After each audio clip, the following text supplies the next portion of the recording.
Those who worry that Channel 4 has become risk-averse might be fretting needlessly. The broadcaster has shortlisted Glasgow as a location for its new headquarters.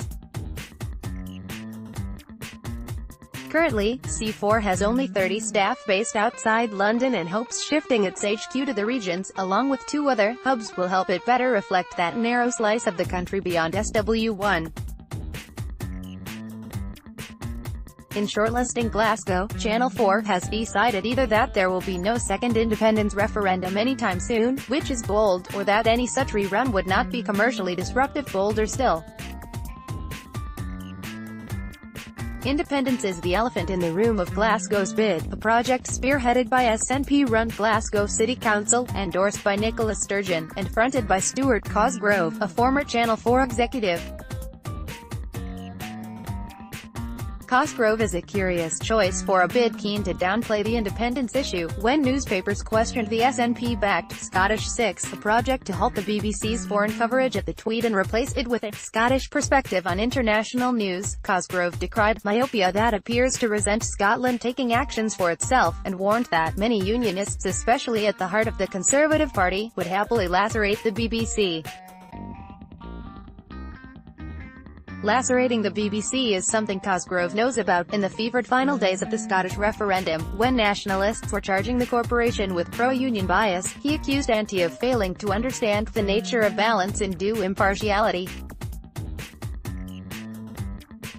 It was, he said, simply wrong and not acceptable. Just last year he predicted, democracy will triumph, yes, majority more likely than ever. Now that he's trying to coax Channel 4 to Glasgow, Cosgrove dismisses talk of independence as a binary debate and, a bit dated, insisting Glasgow's proposal should be judged on the quality of the bid, rather than solving constitutional riddles. Spare me, Venus. I am not the man I was.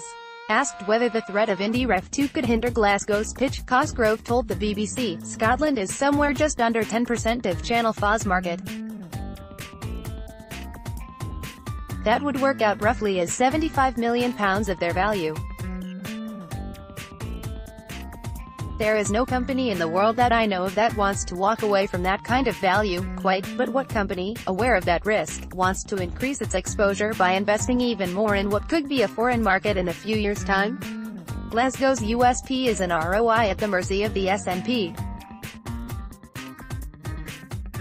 Thumbs up https://t.co/atson9k9kkk. Nicola Sturgeon, at Nicola Sturgeon, May 5, 2018. Last week, a commission appointed by Nicola Sturgeon produced a new 354-page economic blueprint for an independent Scotland.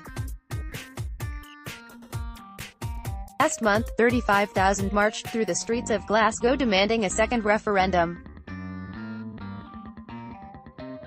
They were joined by the contenders for the SNP's deputy leadership, and while Nicola Sturgeon wasn't there, she tweeted them a thumbs-up emoji. Keith Brown, Scotland's economy secretary and frontrunner in the deputy contests, says a second referendum could be held as early as April 2019. Does that sound like a stable market to invest in? If nothing else, it would keep Channel 4 News busy. We live in an era of the unsettled will, Cosgrove averred during the 2015 general election. There is nothing settled about Scottish public life. 3 years later, that remains largely accurate. If Channel 4 ultimately decides Glasgow is too much of a gamble, those who have spent the past 5 years reveling in the political upheaval caused by nationalism will have only themselves to blame. The miserable irony is that, absent the political uncertainty, Glasgow's bid would be almost unanswerable. The city currently produces audience favorites location, homes under the hammer, antiques road trip and catchphrase. Channel 4 already allocates in excess of 5% of its commissioning budget to Scotland, by far the biggest spend in any of the devolved nations. As a publisher-broadcaster, C4 would find in Glasgow a burgeoning production sector and a government minded to support growth.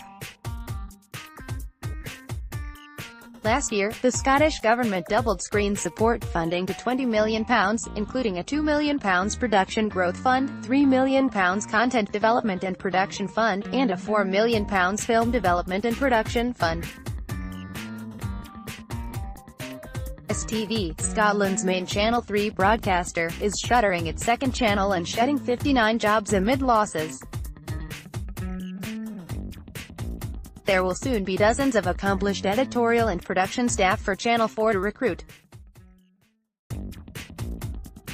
Glasgow is home to the strongest creative pool outside London, an arts community that's not backwards at coming forwards, and a production capacity that rival cities would have your arm off for. Dear Green Place has stories to tell and people to tell them. Designed to cater for UK life in all its far-flung diversity, Channel 4 long ago withdrew into a metropolitan milieu, blissfully unfamiliar with the peculiar habits and rum views of these creatures known as the British. Shifting a large chunk of the operation out with the capital could give Channel 4 the good shake it needs and remind the organisation of its original mission. Glasgow's bid has its flaws and relocating there is a risk in the current political climate, but a Channel 4 that no longer takes risks is just ITV with the Friends theme song on loop. If Channel 4 cannot see a future farther north than Bristol, it would be as well staying put and focusing on giving the people of North London the best, and best funded, local TV channel in Britain.